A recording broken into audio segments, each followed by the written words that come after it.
स्वागत है आपका कसक स्टडी सेंटर में। बांग्लादेश में सोमवार को 4 लाख प्रदर्शनकारी प्रधानमंत्री शेख हसीना का इस्तीफा मांगते हुए सड़कों पर उतरे। दोपहर होते होते हसीना ने न सिर्फ इस्तीफा दिया, बल्कि वे देश छोड़कर भी भाग गईं। बांग्लादेश के लोगों को उनके इस्तीफे की खबर वहां के आर्मी चीफ वकारुज्जमान ने दी। उन्होंने बताया कि अब देश में अंतरिम सरकार बनेगी।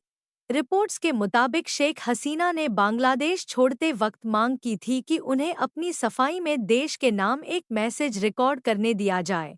उन्हें इसकी भी इजाजत नहीं दी गई। वे अब भारत में हैं। कल तक जो उनका प्रधानमंत्री कार्यालय था, उसमें गेट फांदकर प्रदर्शनकारी घुस गए, वहां लूट मचाई, खाना खाया और हसीना की साड़ी तक पहन ली। प्रधानमंत्री शेख हसीना के आवास में घुसने के बाद सभी प्रदर्शनकारियों ने अपनी जीत पुख्ता करते हुए वहां कुछ न कुछ जरूर चोरी किया। एक प्रदर्शनकारी ने एक जिंदा बतख को पकड़ा तो उसके साथी ने बल्ब चुराया। प्रदर्शनकारी हसीना के आवास से बड़ी मछली चोरी कर भागा है। प्रदर्शनकारियों ने हसीना के आवास से पंखे तक उखाड़ लिए। शेख हसीना भारतीय साड़ियों के प्रेम के लिए मशहूर हैं। प्रदर्शनकारियों ने आवास में घुसकर उनकी साड़ी पहनी और उनके कपड़े तक चुराए। पीएम आवास पर कब्जे के बाद प्रदर्शनकारियों ने कुछ इस तरह आराम फरमाया। प्रदर्शनकारियों ने ढाका के बंगबंधु मेमोरियल म्यूजियम में आग लगा दी थी। 5 अगस्त को प्रदर्शनकारियों ने ढाका के बंगबंधु मेमोरियल म्यूजियम में तोड़फोड़ मचाई। इसके बाद जमीन पर पड़ी शेख मुजीबुर्रहमान की तस्वीर। 1971 में जब बांग्लादेश को पाकिस्तान से आज़ादी मिली तो उसकी अगुवाई शेख मुजीबुर्रहमान ने की थी। 5 अगस्त को जब प्रदर्शनकारी उनकी बेटी शेख हसीना के खिलाफ सड़कों पर उतरे तो उन्होंने मुजीब की प्रतिमा को भी तोड़ दिया।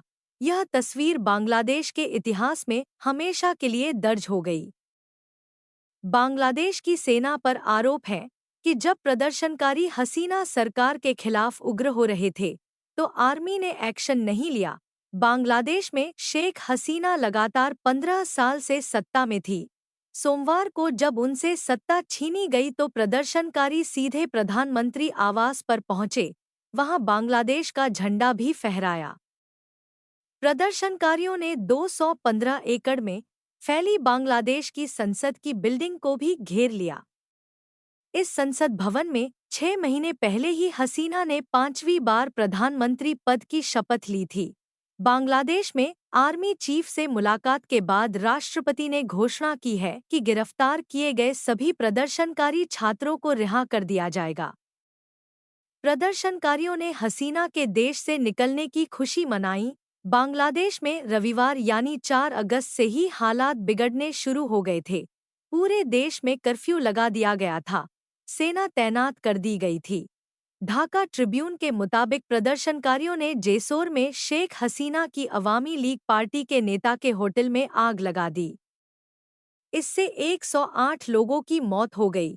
वहीं 84 लोग घायल बताए जा रहे हैं। इनमें ज्यादातर स्टूडेंट्स हैं। 5 अगस्त को 45 दिन बाद शेख हसीना दोबारा भारत पहुंची। इससे पहले 21 जून को जब वे भारत आई थी तो पीएम मोदी ने उन्हें रेड कारपेट वेलकम दिया था। इस बार की कहानी कुछ अलग है। हसीना भारत आई तो जरूर है, लेकिन पीएम पद से इस्तीफे के बाद, उस वक्त जब बांग्लादेश के प्रधानमंत्री कार्यालय पर प्रोटेस्ट कर रहे छात्रों का कब्जा है। हसीना को अपना देश तक छोड़ने के लिए मजबूर करने के पीछे 3 किरदार अहम हैं, जिन्होंने यूनिवर्सिटी कैंपस से आंदोलन शुरू कर 15 साल से सत्ता में बैठी शेख हसीना की सरकार गिरा दी।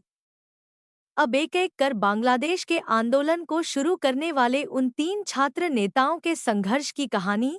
बांग्लादेश में संसद भंग, पूर्व पीएम खालिदा जिया रिहा, जयशंकर बोले हसीना सदमे में, ठीक होने का समय दे रहे। बांग्लादेश में हिंदुओं पर हमले हुए, शेख हसीना ने जिसे सेनाध्यक्ष बनाया, क्या उसने दिया धोखा? भारत ने 12 महीने पहले किया था अलर्ट। बांग्लादेश में अब सेना की क्या भूमिका होगी? शेख हसीना भारत से कहां जाएंगी?